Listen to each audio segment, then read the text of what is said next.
How many do we have online? Okay. How's the online attendance been? Pretty good, or? Yeah, good. Good. It's such a nice alternative for people.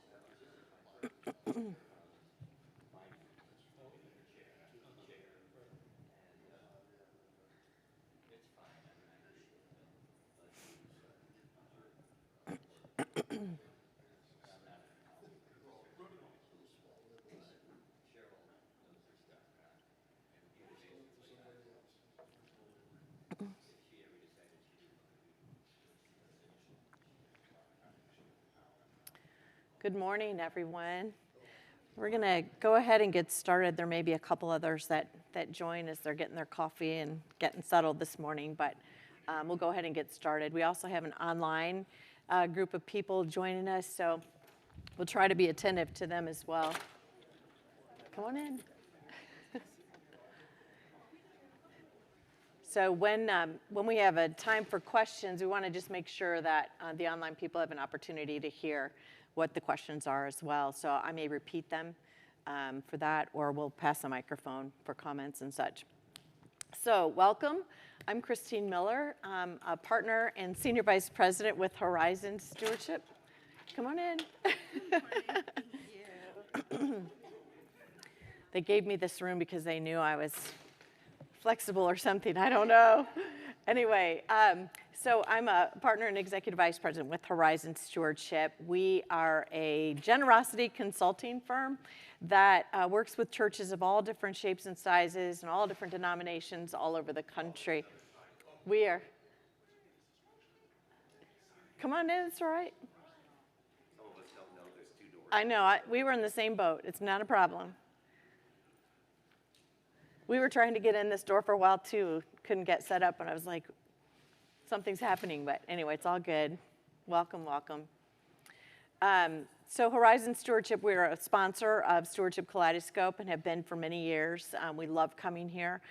We have a great relationship with the Presbyterian Foundation. We do a lot of work with PCUSA churches, ELCA churches, United Methodist churches, Episcopal churches. The number of denominations grows every day that we get to work with. We have about 30 what we call ministry strategists who live and work all over the country. We're literally coast to coast, and our main objective is to help you to fund your ministry and to help create disciples in the process. And so we are really happy to be here. My colleague Erica Allen is here with me, and we're excited to present this to you today. Give me an idea, how many of you have done a year-end appeal in the past? Now, before you answer, I'm not talking about we are running a deficit of $30,000. If everybody could just give a little more, we could get over the deficit. That's not a year-end appeal. That's a begathon, okay? So you've done a year-end appeal in the past? How many others? All right, successfully, I am assuming, so you want to know how to do it better. Yeah, how many people have done Giving Tuesday? Excellent. Great job, great job. All right, we're going to talk about Giving Tuesday, and you might be able to help to share with others some of the successes that you've had and what you've learned from those experiences. So we'll kind of talk through a variety of different ways that you might approach this year-end time frame where people are really thinking about their giving. People are giving at high levels at that time of year, and the church could and should be a recipient of some of that generosity. So we'll talk through about how we can do that. So a couple of things first. I want to share with you Giving 365. You can get there from the horizons.net site, or you can get there just by putting in giving365.com. Giving 365 is an online free resource library. It includes webinars, it includes videos, it includes white papers, it includes all kinds of information that we're putting out there to help people to grow generosity in their churches and nonprofits.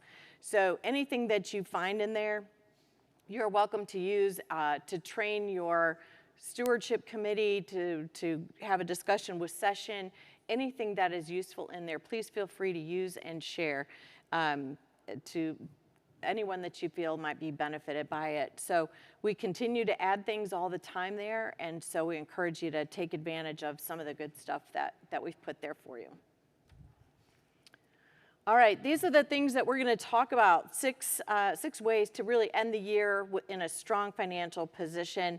We're going to talk about adopting an abundance mindset rather than a scarcity mindset. I want to talk about how do you know which mindset you're thinking from. I'll talk through that. Talking about connecting with financial leaders. Most churches have a handful of people who are contributing a fairly significant amount of the overall resources, and they're really critical to making sure that you end the year well and start the year strong next year. Telling donor impact stories, we'll spend some time talking about that. This is probably the number one thing that you can do to encourage generosity in your church, is telling donor impact stories, and I'll give you some ideas about how to do that. Giving Tuesday is probably the simplest, easiest, least expensive way that you can increase giving at the end of the year. Reinvigorating your planned giving efforts. For those of you who maybe have a planned giving program, but maybe has fallen by the wayside for a while, sometimes it loses steam, loses energy, and so it's kind of sitting here over on the side waiting for somebody to pick it up and go with it again. I'm going to offer you some ideas about how to get that going again. And then measuring your results. How do you know if the things that you're doing have been successful or not? So we'll talk through that as well. So that's where we're headed this morning. So adopting an abundance mindset. In many church contexts, I hear often people say things like, you know, we need to do a soft ask this year because people are really giving all they can. Not true. Not true. People are not giving all they can. It is possible that they're giving all they've been asked to give, all they've been compelled to give, but it's very unlikely that people are giving all they can. In fact, research suggests that people are willing and able to give significantly more, but they just haven't found a particular cause that's compelling enough for them to make that contribution. Some folks just believe that there's not enough, that God has not provided all the things that you need to accomplish your vision. And I'm here to tell you that that is also not true. All the resources that you need to do what God has put in front of you are available to you.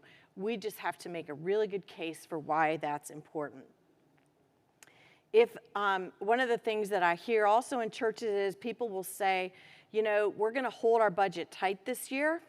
We're going to be good stewards, and we're going to hold our budget where it was last year because we're going to be really frugal, tighten things up, really make sure that we're spending as little as possible. What does that say to a donor? If you're doing what you did last year or less, why should I give you more? Right? But that's the message that we send is we're going to tighten things up. We're going to run a tight ship. People want to support things that matter. People want to see that their giving has an impact. And if you're just saying we're just going to, you know, we're going to turn out the lights every time we leave the room because we're going to save a couple bucks, that is not a compelling vision. People want to support things that make a difference in the world. So help them to see how your ministry is going to make that possible. All right, keys to success. I'm going to go through each one of these and then kind of give you some practical ways that you can be successful. We like to think about giving and generosity at Horizons as a journey. It really is a journey. It's a journey that I've been on for my whole life, and we'll probably never see the end of that journey. There's always something to learn about giving and generosity. So we look at that journey as being kind of 3 stages, and we begin with it being grounded in gratitude, revealed through prayer, and lived in faith. So gratitude, prayer, and faith are those 3 themes. If people have not understood that all of their gifts have come from a generous God, it's really impossible for them to get on the journey, right? So understanding God's relationship to them and the abundance that they've already received is really fundamental to getting started. Now, out of that sense of gratitude, people are automatically compelled to want to give back, to give thanks to God for that generosity. So every journey of generosity is grounded in gratitude, revealed through prayer, which is that conversation with God. Now that I've understood that God has blessed me with these amazing gifts, Now, how do I get in conversation with God to find out how God wants me to use those gifts for purposes of God's vision? So prayer is a critical component. And I would also say in most churches, annual stewardship appeals do not include a prayer element. Essential. How are we to know what God wants us to do with the abundance he's blessed us with if we don't ask, if we don't find out in conversation with God? So grounded in gratitude, revealed through prayer, and then lived in faith. So many times, and maybe this has happened to you, it's happened to me, God takes us to places we've never been before. God invites us to grow in ways that we hadn't thought of before. And so a faithful response sometimes takes us out of our comfort zones.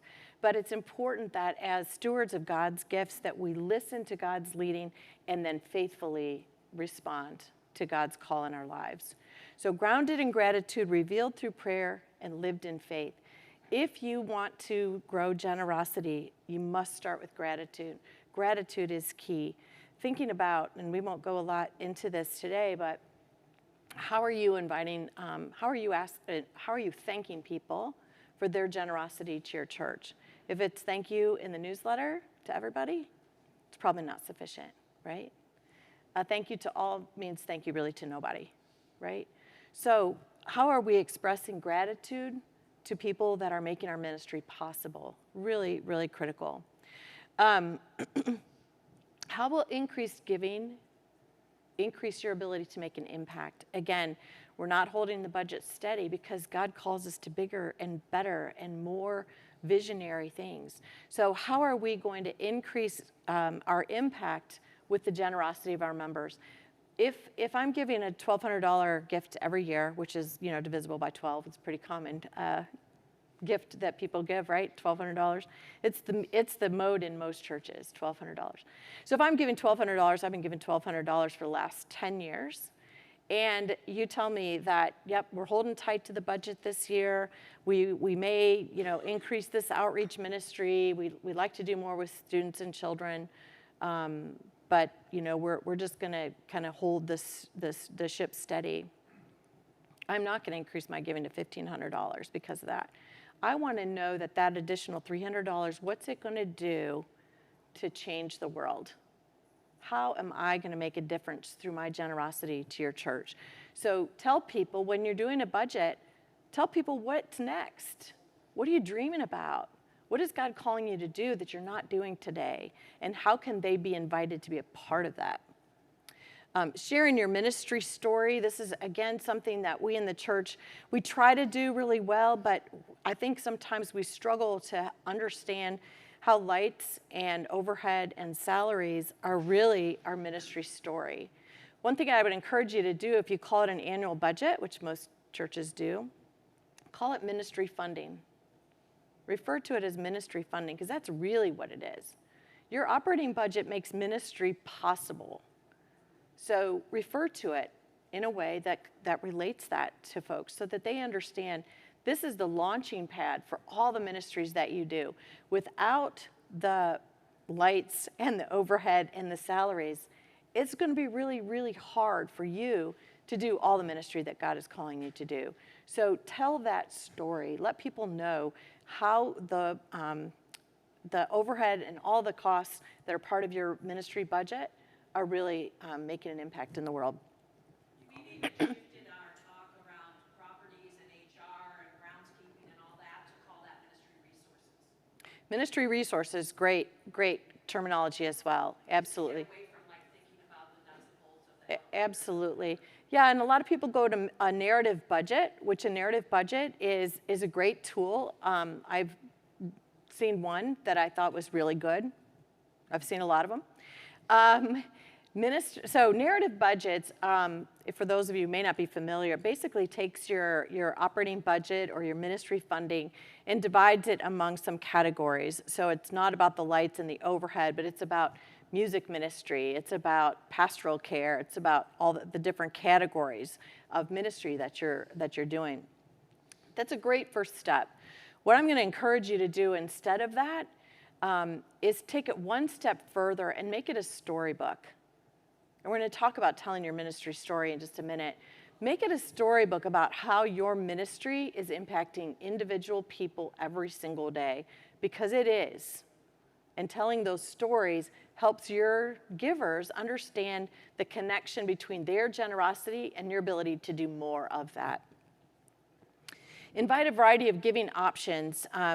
Many of us are doing online giving now thanks to COVID, right? It was their survival during COVID to make sure we're taking online gifts. Make sure that you're encouraging people to make contributions in a way that they want to do, whether that's through online giving, writing a check, passing the plate, all the ways. It's not a one-size-fits-all. Text to give. Some people will say to me, well, we tried text to give, but nobody did it. Did they not do it because we didn't promote it well? Did we just not give it enough time? And it's not just for young people, all right? Baby boomers know how to text, and they know how to text to give. So this is not something that you can just announce one Sunday and expect it's going to flourish. Continue to promote it. Your online folks, people that are watching you online, put a QR code up there while they're watching so that they can quickly make a gift online, and they will. Many churches are getting a significant amount of resources from online viewers that they will never, ever potentially meet. Is this your experience? Are you getting that? Awesome. Terrific. It's a wonderful opportunity for them to be a part of your congregation, even though they're not physically present with you. So online giving, just another word of encouragement. Make sure that you're testing your online giving tools to be sure that they are working properly. Let's see, last year I gave to, I think, 30-some churches to test their websites and to make some observations and recommendations about how to make it easier. It should be so quick and fun that you can't wait to get back. All right? Any Michiganders here? Anybody from Michigan? No. Okay. Let me tell you a little secret. I live in Michigan. There's a company called Zingerman's. It's an online merchandise order form. I see a couple people know Zingerman's. Anyway, Zingerman's is in Ann Arbor, Michigan. They are very skilled at making shopping super fun. In fact, when you place an order, the last thing you'll see is, let's do that again. That was fun. And it's just they don't take themselves seriously. It's just fun. That's what we should be striving for. It should be so fun that you just can't wait to go back and go, I saw there was a thing there for music ministry. I should go back and make a gift to that too. So test your processes, see what your donors are experiencing, and then make sure that you're adapting them so that they're really fun and interesting. Make sure there's an expression of gratitude in there. So often we get a little thank you note that looks like a receipt from Target. Yeah? That's not relational, right? Let's make it personal. Many of the programs that you use can be modified so that you can make it really personal and really thank people in a meaningful way. I made a gift to a church probably last year in my quest to donate to as many as possible. And I got this really fast email back from the pastor inviting me to a Zoom call that night. He and his wife were having a Zoom call with some people that had, been new to the church, wanted to know if I wanted to join. How cool is that? I could have connected right there and then if I was church shopping. So anyway, think about those things. Think about the donor experience, and you'll be on the right track. All right, connecting with financial leaders. In most churches today, 50% or more of donors, 50% or less of donors contribute less than $200 annually and account for 5% of your funding. In many churches, a third to 50% of the donors give nothing. Now, some of that may be roles that aren't too clean, but in many churches, you have a substantial number of people who are giving nothing. That's like the holy grail of fundraising, is to get those people to get started, right? And we always think, if we could just get those people started. But we also, on the flip side of that, have a very small number of people contributing a huge amount of our annual budget. It used to be 80-20 rule was pretty predictable, that 20% of the donors were giving about 80% of the resources. It's in many cases now 90-10. Do y'all know what it is for you? Is it skewed like that? My family's 5 families, 51%. Now, for those of you who may be in the camp of, I don't want to know my donors, I don't know what people are giving, if you don't know that information, you don't know that information. You don't know that you have 5 families giving 51%. And you don't know who those families are. And you don't know how old those families are, and whether or not they might be able to endow their annual gift to you.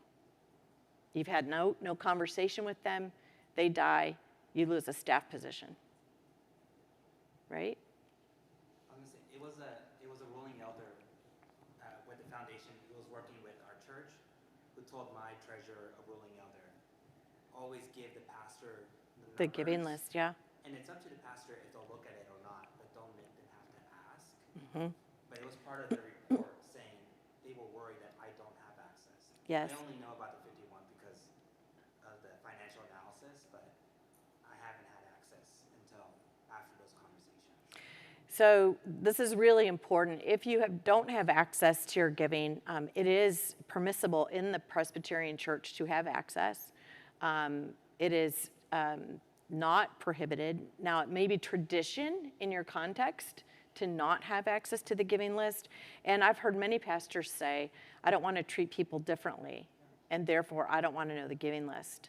And yet, you know about infidelity, you know about addiction, you know about all kinds of mental health issues, and yet giving is where we draw the line. That doesn't feel right, right? Giving is an expression, generosity is an expression of someone's commitment to your ministry. It's also an expression of their discipleship and their growth. Most people think you already know the giving list.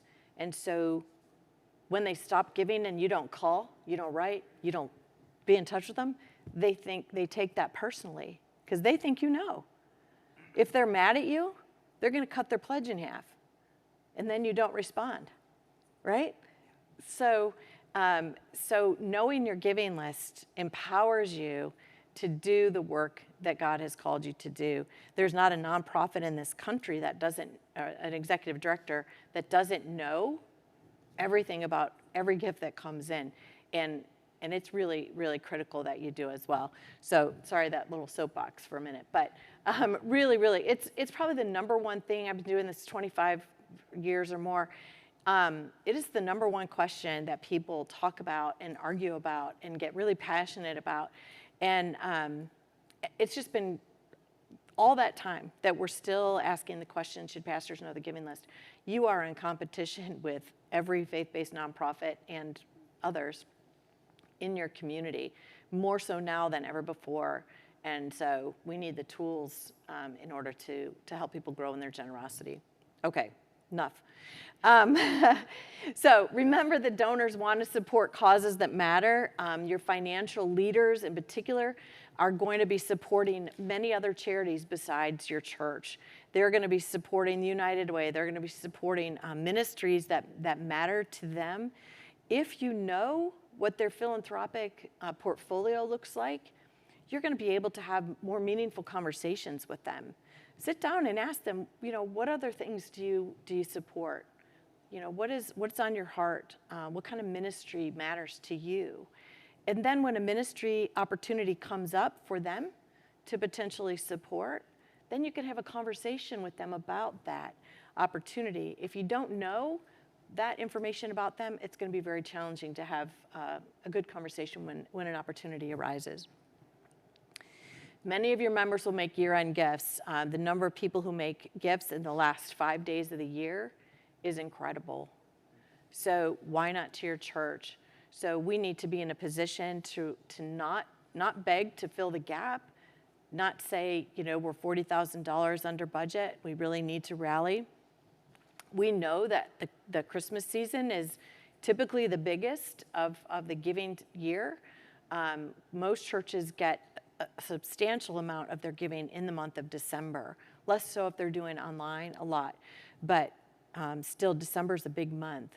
And so let's make the most of it and encourage people to express generosity in those last 5 days. They're going to be looking at their giving. They're going to be kind of preparing for taxes and think, okay, I still have $500 more that I want to give away this year. where should it go? Well, it can go to you if you're in there and asking for it. Anybody that has done a year-end appeal, what's been your experience with that return, and how have people kind of responded to that? We send out these regular emails. We've done videos and regular emails after Christmas to allow the holidays to sort of settle and to separate from our stewardship campaign, which runs up until about a month prior. Okay. And we use the signage, the digital logos, and all of that from that year's campaign. Send out emails just letting people know, like, we would love for you to give. There's still some time left. And we consistently, with every email we see, at least get 2 to 5 people giving back, whether it's $50 or $3,000. We have people just by the reminder in their inbox and a link on a little video of our pastor next to a Christmas tree. Excellent. You know, that's great. Video is a really great tool. We don't make maybe as much use of it as we can, especially for emails. But to do a little personal email, something quick, people will open that up and they'll read it. They'll at least give it a couple minutes, right? Yeah, minute and a half, exactly. Yeah, something quick, or even quicker than that. But it's just a little bit intriguing, and people will respond well to that.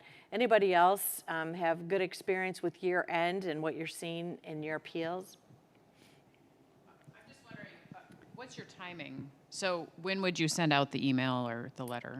So the last 5 days of the year are the most critical, and of course that's our busiest time. So it's, that's probably one of the reasons why we don't do it a lot. But you can set all that up ahead of time before Christmas gets, a little crazy, and go ahead and send that out. And typically, a year-end appeal, remembering that, and thinking about your language. Remember, it's about the offering, not about the receiving. Okay? We're inviting people to offer. We're not telling them we want to receive. So think about your language when you're inviting people to participate. But inviting them into some big ministry opportunity, an opportunity perhaps for a new ministry that you're planning for, set a goal. Maybe make it just a very clear, concise project that you want to raise money for, or just say, we want to invite you to express your gratitude to God through the ministries of this church. We've got a lot of work to do next year, and want you to be a part of that. We have a lot of templates on the website for, I think there's a whole booklet about year-end giving on there. It's probably from last year, but we're getting ready to publish another one, so there'll be another one coming out soon. Yep. Yes, over here. I have a question about a year-end appeal. So we did a 6-week sprinter fundraiser this summer to raise $20,000, and it was like easy peasy. So I'm just wondering, how would it be prudent for us to try and do a year-end appeal, in that part of how we got that money is we said, consider giving an extra month this year for the special gift. So would you advise us maybe to not do a year-end appeal in the event, because we had that special campaign? No, because that would be scarcity mindset, suggesting that people may not want to give more, and I think people do want to give more. What I would discourage you from doing is doing a kind of one-size-fits-all. So, for example, you just said, give another month, right? If I'm giving $1,200 a year, that's $100. If I'm a tither, that could be quite a lot more, right? So if I'm a tither, that might kind of offend me, right? You're asking the same thing of somebody who's giving $1,200. So, a couple ways you can manage that. You can just invite people to make a gift in gratitude to somebody for something, for a ministry, for a special project. But I would discourage you from doing anything that suggests that everybody should do the same thing, right? One of my colleagues, Scott, he got a letter from his church, and he's a tither, and he's, I don't know, maybe the top giver in his church, and he got a note that they were behind on their budget, and if everybody could just give 10% more or a month more or whatever, that they could fill, bridge the gap. He was highly offended by that. I mean, he's giving sacrificially every single month, and there are people who are giving nothing. So you need to be careful about offending those people who are really doing it, right? Yeah. The other side of that is I had a friend whose church asked her to give everybody to give 1% more, and she was like, "Okay, I could have given you 5%, but if you just want 1, that's all I'll give you." Yeah, yeah. Well, 1% again of $1,200 is a lot less than 1% of $20,000. So, so if you're going to do that kind of appeal, and it's a great way to grow generosity, is to segment your givers based on their giving behaviors. You want to make sure that the people that are at the top of your giving list, that are already giving sacrificially, your message is gratitude. Because they're going to give, really, even if you make them mad, they'll probably still keep giving, because these people are just all in, right? So your message to them is, we're just so grateful for your partnership in ministry. And then you don't even have to make an ask. It's there. They're going to do it.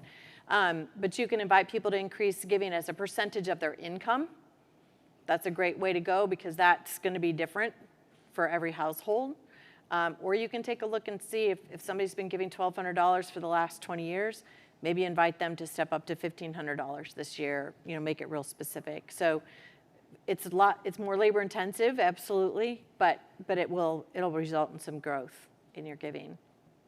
Yes? Kristine, wouldn't it make sense then to make an appeal to the congregation around Remembrance Day, around early November, and then they're thinking about their donations before they're inundated with the healthcare charities and getting a letter every day from one from another, and then preempting that to giving to the church?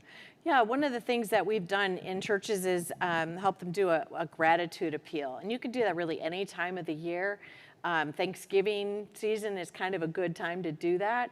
Doesn't necessarily preempt Giving Tuesday or year-end appeal, but if you have a special project and you want to invite people to be a part of that, you can do a gratitude appeal and have them respond, letting you know what they're grateful for about the church, in their lives, their relationship with God, all of those things, or a person that maybe they want to express gratitude for. So there's a lot of opportunities to invite people into that ministry partnership. So I'm off track. I'm going to get back on track, I promise. All right. So the key to success about financial leadership is, again, knowing who those financial leaders are, knowing who the people are that are supporting your ministry at the highest levels. Develop relationships with them before you make the ask. One of the things that I struggle with when we work with churches, capital campaigns coming up, and the pastor will say, well, we got to ask this person for a lead gift. Okay, great. Well, they have a lot of money. Great. They're business owners. Great. When was the last time you met with them? Well, I never met with them. I saw them after church last Sunday, right? We need to, as pastors in particular, develop authentic relationships with those people who have invested most heavily in our ministries. They are making your ministry possible. When they donate heavily to your ministry, they're saying, I'm all in. I want to see this happen. I want to be a part of this. And it's really important that you respond to that by saying thank you, finding out what brings them joy about their giving, find out how they learned about generosity. And they'll love to tell you. But we need to earn the right to make the ask. And that is hard work of building relationships first. Be donor-centric. I talk about donor centricity a lot. In fact, we're going to be doing a kind of series of blogs coming up about donor centricity. But for those of you who are not familiar with that terminology, I'm a huge fan of Penelope Burke, who does a lot of research on donors. And she kind of coined this term of donor centricity and talks about what do donors really want from the organizations that they support. And it's really pretty simple, come to find out. What they want is a prompt and personal response to their giving. Prompt and personal. So if you're still sending out letters that say, "Dear church member," please don't. These people think they're your family. You would not send a note to your Nana saying, "Dear family member," right? "Dear Nana." It's got to be personal. It's got to be prompt. It can't be 6 months after the fact. So make sure that you're thanking people promptly and personally, and let them know why their giving matters, how you are using their generosity to make ministry happen. So donor centricity, if you go to Giving 365, there's a lot of information on donor centricity, and I encourage you to take a look there. Again, sharing stories of impact, and make sure that your financial leaders know first. One of the worst things that you can do to your top donors is have them find out in the church parking lot about a huge new ministry initiative that you're getting ready to do. And it happens, right? Make sure that they're informed so that they can be a part of it, so that they can celebrate it with you, so they can advocate for it, and potentially even financially support it. But make sure that they are in the loop. They deserve that based on their response to the ministry that you're doing today. So find ways to share stories of impact and make sure that they know first about big things that are going on in the church. All right, telling impact stories. This is a really, really fun area for me, because I think that it's a growing edge for many of our churches. One of my other people that I love to follow is a researcher by the name of Russell James. He's a professor and researcher on giving. And he found that the role of the fundraiser is to help the donor complete the story. So give them an opportunity to be part of something that's bigger than themselves. So for example, tell the donor a story about how we're packing backpacks for the kids, and last year we did 35 backpacks. This year we want to do 50 backpacks. You can be a part of that. Help us to make that possible. So help them complete your ministry story. They want to be the ones that are helping you fulfill your vision for ministry. So help them to complete your ministry story. Make sure that your donors understand that how their giving is going to impact your ministry today and tomorrow. And it helps establish trust. The last probably 10 years or so, there's been a decline in trust of nonprofit organizations. And some churches even have had breaches of trust with maybe financial leaders who didn't do the right thing. And so those breaches of trust are really, really critical to repair in order to be successful. So finding ways to make sure that you have trust in your donors. Year-end giving is a perfect time to remind people of your story, to have a retrospective of all the things that you've been able to do, and establish credibility, because now you've said, with your generosity from this past year, these were the things that you enabled to happen. So help people to see how they had a part in that. All right. For a year-end appeal, identify what are your most urgent needs. And maybe it's just an isolated project that you want to fund, and invite people to help you to do that. Connecting ministry with money. For as long as I've been doing this has been a challenge. For some reason, people have a hard time connecting the $5 that they put in the plate with the church's ability to do $5 worth of ministry. So help them connect the dots that your generosity makes this possible. Remember that facts and figures aren't the story. That's the easier story to tell. Sometimes we'll tell a story like, well, last week we had Vacation Bible School and we had 35 kids, ages kindergarten to 5th grade. Come and join us for a week of fun and learning about God. Okay, that's a good story. What's more compelling is tell the story about one of those kids. What did that child go home and tell his or her mom and dad about their experience. I'll tell you a quick story. My daughters went to a Christian camp when they were younger, and the very first time we went to pick them up, and we were just kind of overwhelmed by all the activity and just all the excitement and everything going on. And I wasn't sure, like, was this a really good thing for my girls? Was it fun? So they get in the car, and 2-hour ride home, and my daughter's talking about the campfire and the blob and all the things. And then she says to me, I think my life will never be the same.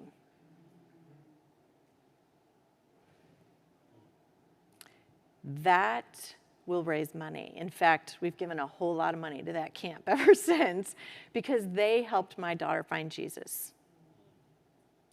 Right? That's happening in your vacation Bible school. That's happening in your Sunday school classes. Tell those stories and let people know that your ministry that the generosity is making a difference. Yes, ma'am.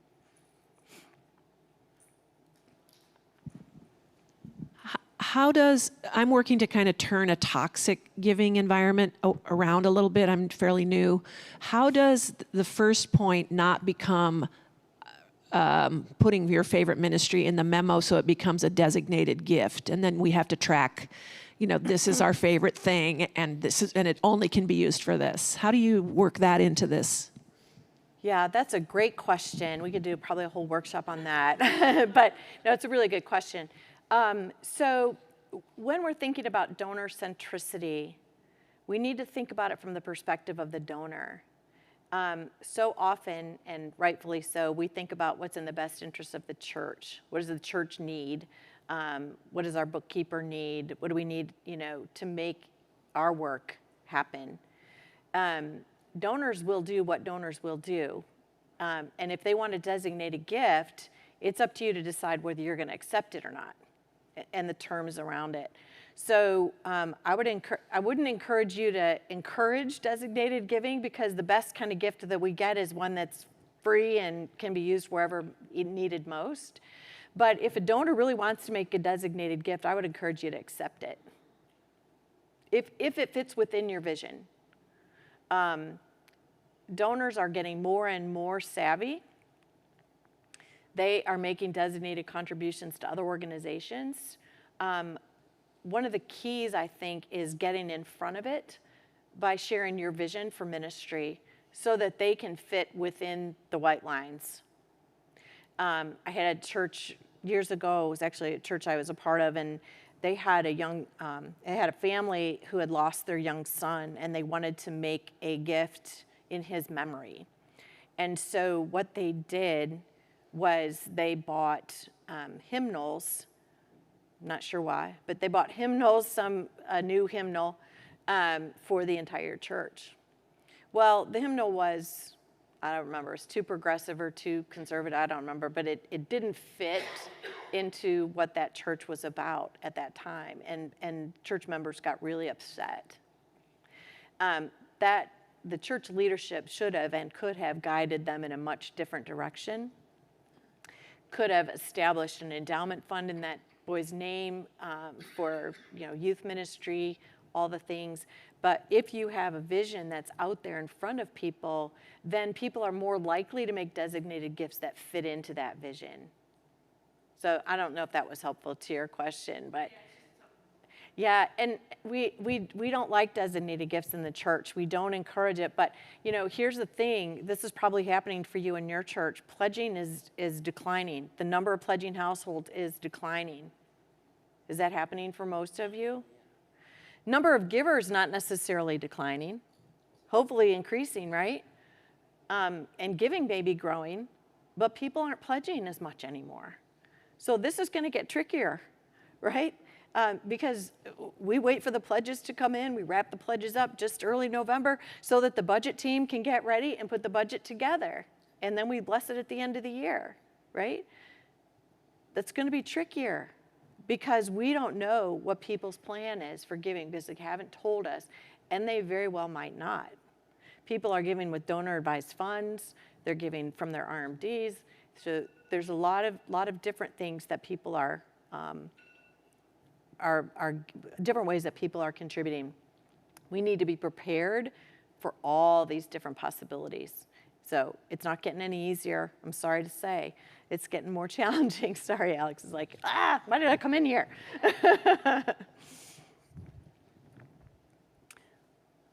All right, offering talks. Any of you doing offering talks at the offertory? Do you give people an opportunity to share stories? Yeah, excellent. Excellent. There's a lot of information about offering talks on Giving 365. I encourage you to take a look there. But an offering talk, for those of you that maybe not familiar terminology, is a time just before the offering where you get an opportunity to share a story about how your ministry matters. Okay? So it's connecting ministry with money. We're getting ready to take the offering, and here's our opportunity to tell you how your generosity has made a difference. This can be done in a lot of different ways. People can give a personal testimony. It might be a third-person testimony if there's confidentiality issues or something like that. It can be just a kind of commercial on ways to give so that people understand what opportunities there are to make a contribution. It can be coming from the pastor, a story that he or she may have heard about, or it could be from a lay person. It could be somebody from on the outside. Think about the difference between, for example, Habitat for Humanity. My big pet peeve is moments for mission. Whenever I hear somebody say we're going to do a moment for mission, it makes me a little queasy, because 9 times out of 10, it starts with, we've been building houses for Habitat for Humanity for the last 10 years. We've built X number of houses. We're really proud to be a part of this, and we hope that you'll be a part of this too. That's informational, but it's not inspirational, right? What about having that Habitat for Humanity family come and tell their story and thank your church for their part in that? That is fun stuff. That's really good stuff. Or tell that in a third-party way if you're having a feeding ministry or something like that where confidentiality is important. Give it a third party. Let somebody tell somebody else's story. But just remember to tell people that their generosity is making a difference every single day through the ministries of your church. And again, donor-centric language, again, this is my most fun topic, is thank people for their generosity, not for their gift. Okay? When you're writing a thank you note, say thank you so much for your generous spirit. Thank you so much for your willingness to partner in ministry. People don't want to be thanked. They don't want to be known or valued for the money that they gave. They want to be valued for who they are. So when you're writing thank you notes, think about thanking people for who they are, not what they gave. All right. All right, Giving Tuesday. Giving Tuesday, 37 million people gave a gift on Giving Tuesday. I'll bet some of those people go to your church.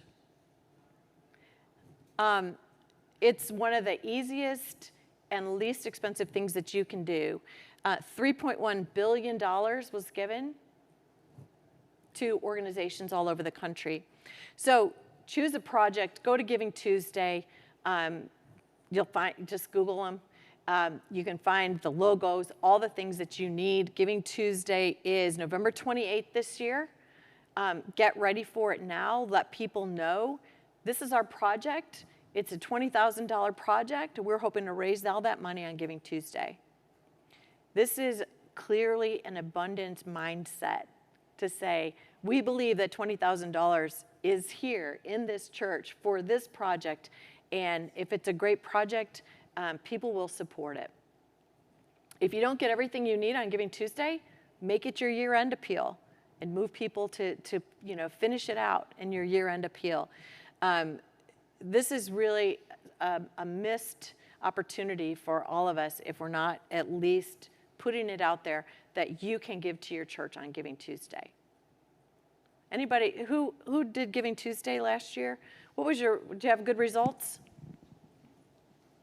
We had medium results. I think we can do better, and I'm working to get some tips. But I think the biggest thing we learned is that a lot of people in my particular congregation are really nervous in themselves about secularizing what they see as, we're being secular now. We're not being religious. Giving Tuesday is for the world, not for us. Maybe ask them to pray about it first. Yeah. I mean, I had that language in there. I mean, this is a church that's kind of settled in a lot of ways, and I'm trying to break them into some new for them things, and it's just a process. So I think we raised about $5,000, which for us, we have a pretty big budget, but that's a pretty good amount on a sort of surprise thing. So. Yeah, just make sure you get ahead of it and let people know you're planning to do this so that they can make it a part of their, conversation around their table. Yeah. Yes, sir.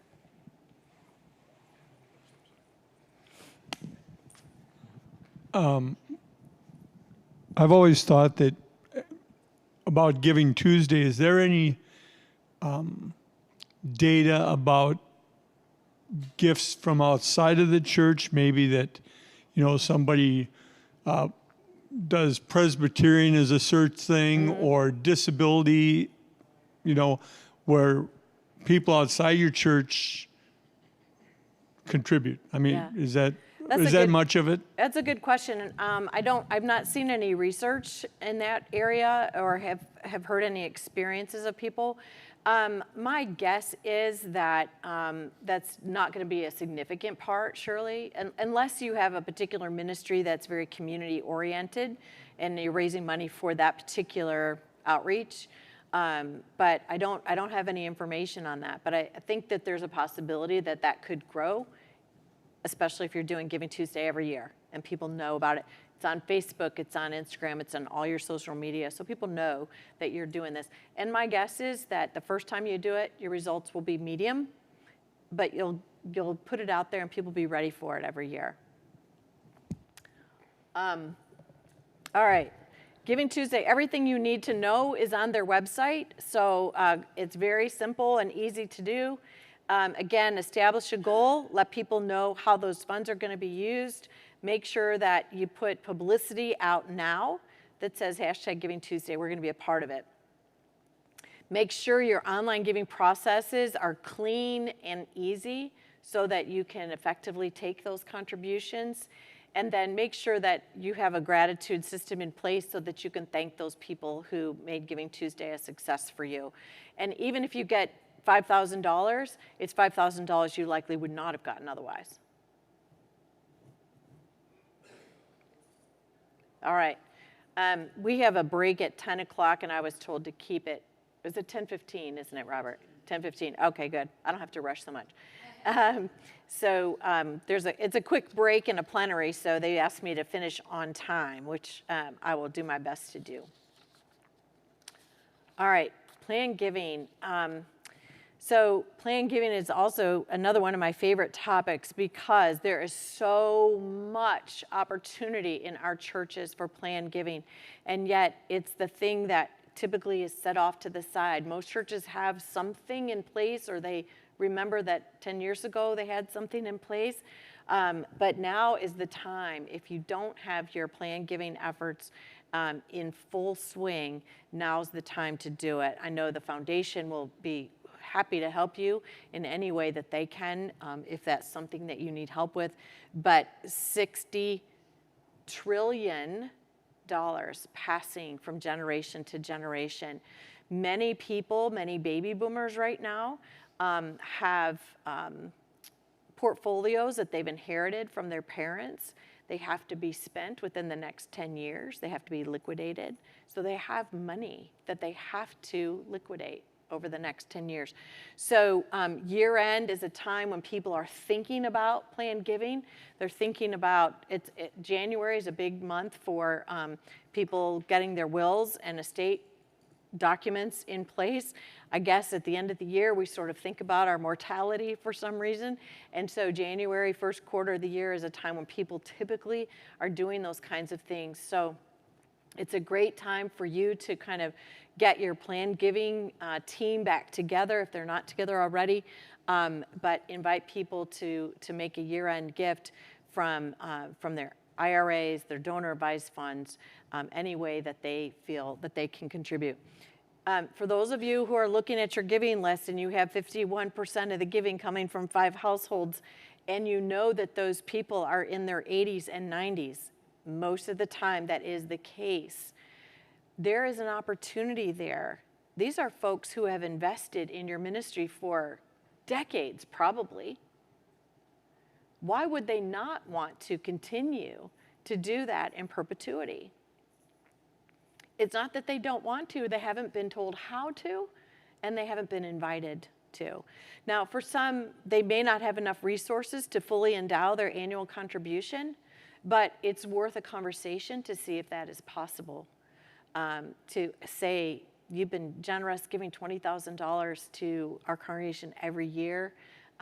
Would you consider making a gift, an endowment, setting up an endowment so this giving could continue on for all the years to come in the life of the church?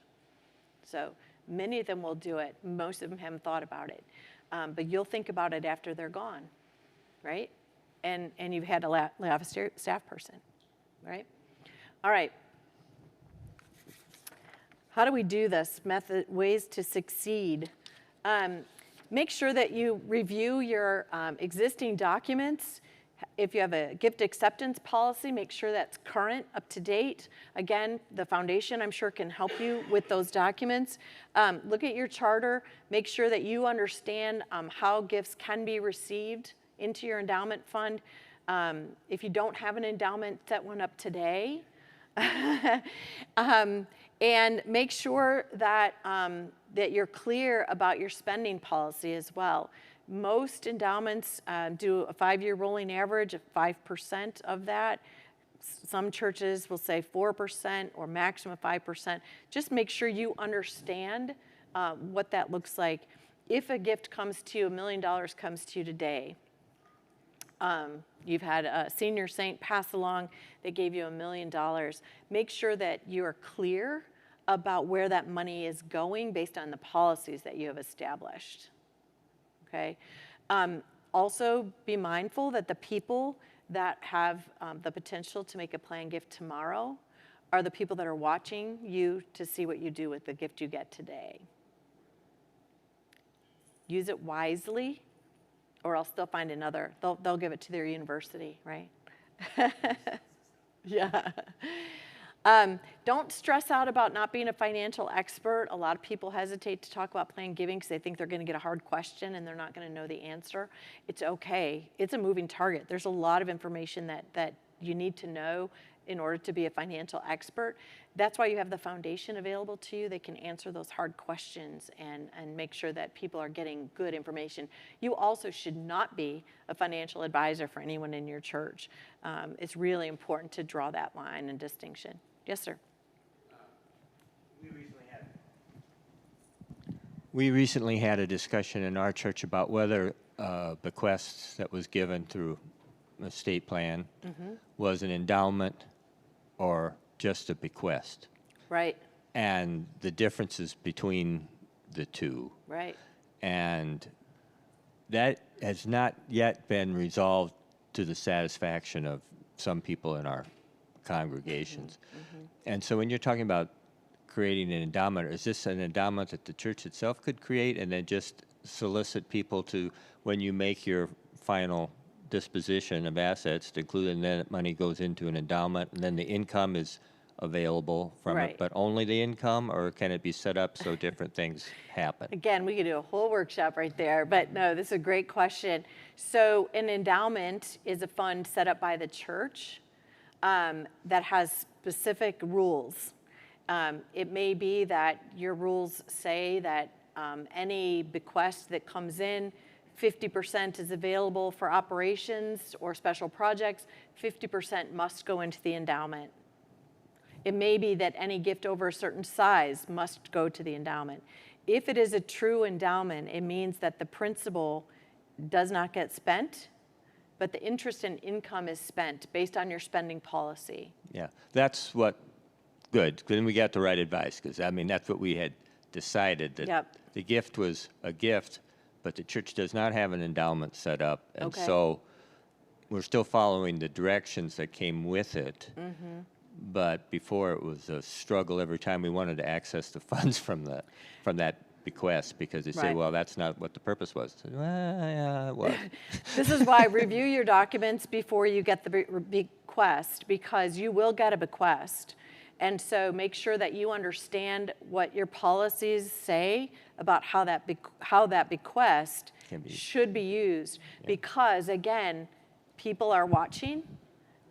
Older people who have the potential to make a bequest or maybe have already included you in their estate plan are watching to see what you do with it to make sure that you're following the rules. Think about this. The gift of a bequest is the most incredible gift that you can receive, because you're getting potentially somebody's life savings. The work of their lifetime is coming to you, and they're not going to be around to see that you use it properly. So it's a gift that comes with a lot of trust.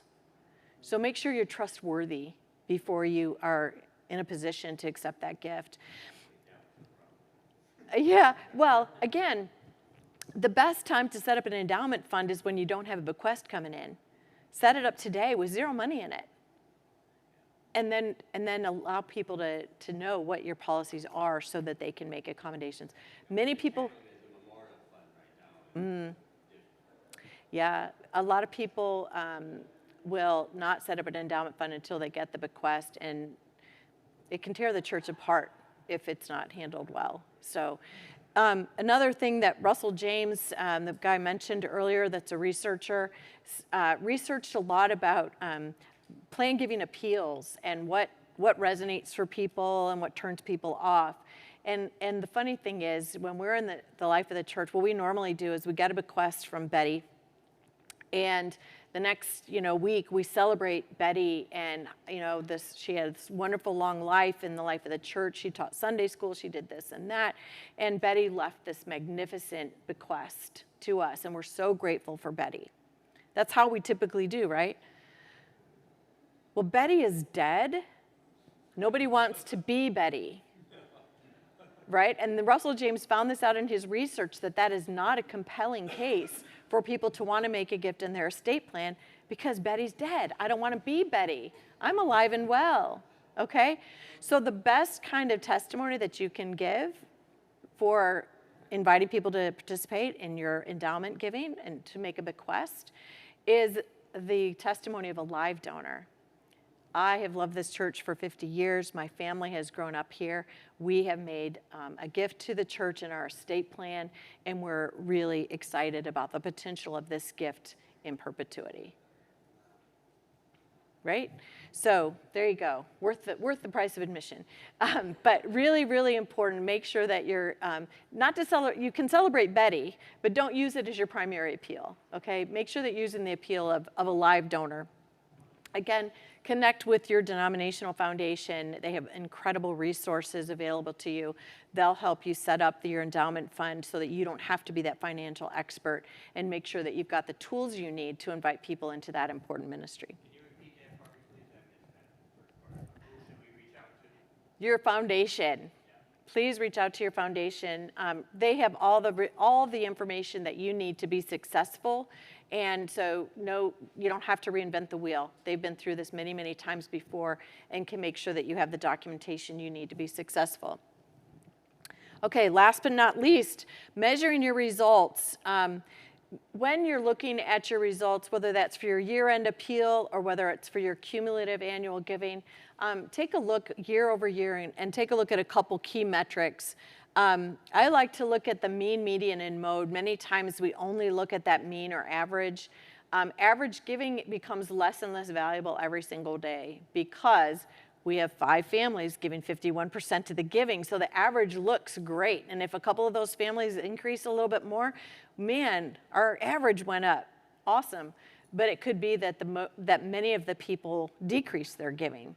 Right? So take a look at the mean and average, but also take a look at the median and the mode. So in the mode in most churches is divisible by 12. $1,200 is pretty common. So you'll take a look at those folks. There is a giving strategy, an appeals strategy for those people who are in the mode to increase, because a lot of times they're giving it for years and years and years and years and years. They're what I call stuck givers. So they will likely stay at that place until you invite them to do something different. So it may be that next year you just section those people out and do a special invitation to them to increase to $1,500 or whatever. Make sure you're looking at your median. For those for whom statistics is not your first language, the median is the gift that is in the middle. So half the gifts are above, half the gifts are below, okay? So median. If your median actually goes up, then your entire congregation likely has gone up, right? Because the middle is now higher.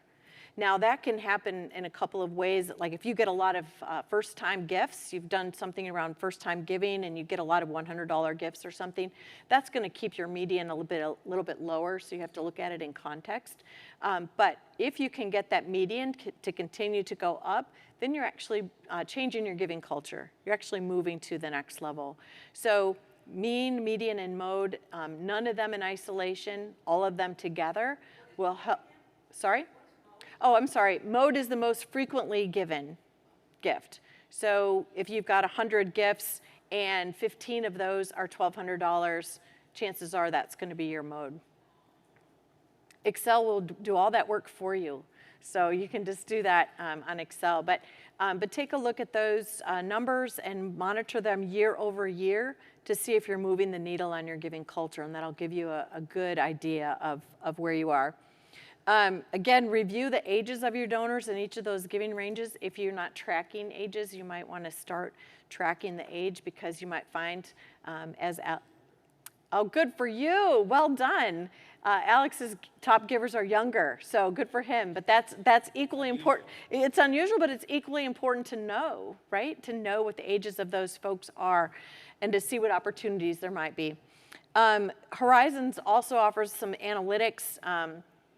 Analytics, for those maybe not familiar, is a kind of a dashboard situation that will help you track the mean, median, mode, givers, lapsed givers, increases, decreases, all those kinds of things. Typically not for smaller churches, but for churches that are $1 million budget or more, analytics can be very, very helpful because it becomes harder and harder to keep track of those donors when there are more of them. But we have an analytics program that we can help you to track your giving more effectively. Many of our church management software programs will help us with this and track giving. For Giving Tuesday, again, be looking year over year to monitor your success and to tweak your efforts.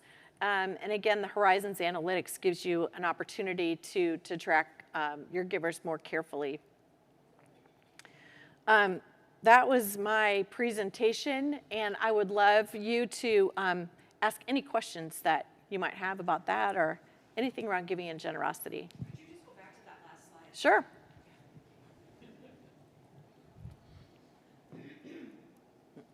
Well, I thought I could. Wait, I hit the wrong button.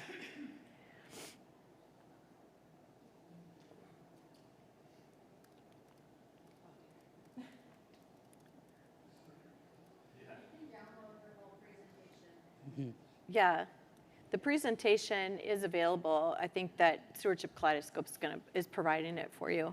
So, yeah. Any questions? Everybody ready for year end?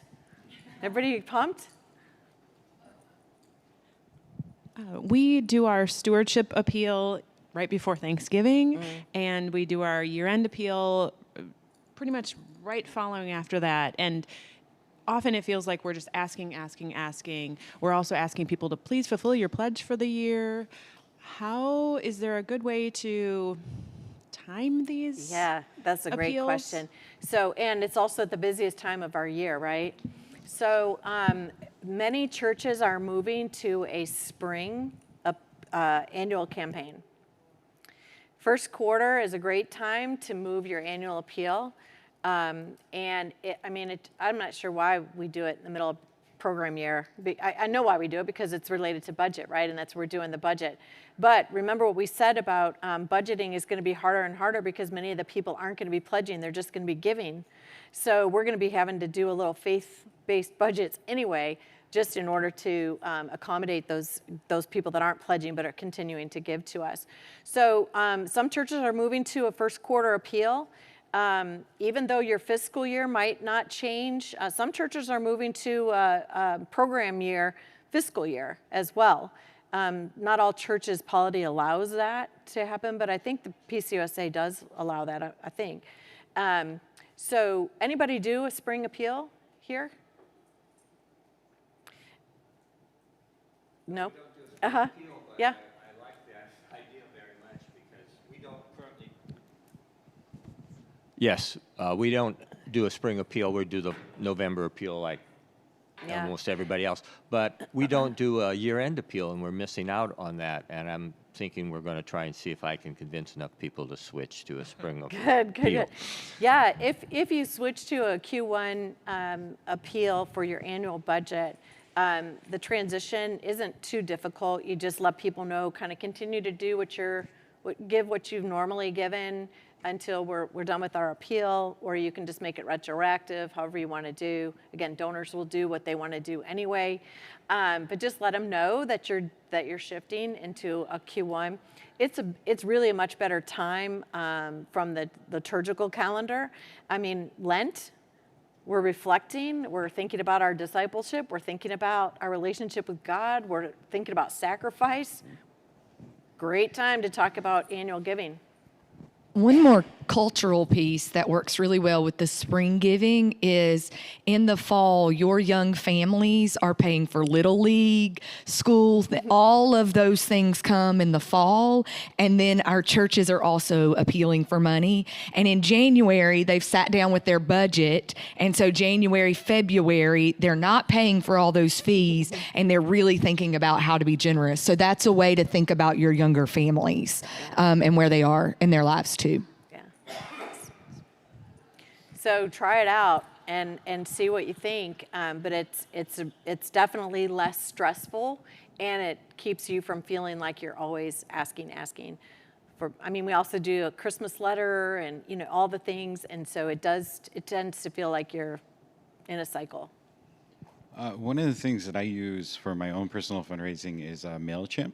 Yeah. Because I can then write a giving campaign or an ask months ahead of time and schedule the email to go out at a specific time. So if I'm busy with Christmas and things of that nature, I can already have that campaign geared up, and it'll go and get delivered on its own. And so then it removes a lot off my plate. Yeah, that's a great suggestion for those of you who aren't using MailChimp or Constant Contact for your to communicate to the congregation. You can set that up in advance so you're not doing it right at the time that it has to go out, and that way it's all ready to go, and it's a great suggestion. I know that we have to be in the other place very, very quickly, and I'm going to be introducing Horizons in that place, so I need to run over there too. Thank you so much for being here. Appreciate it.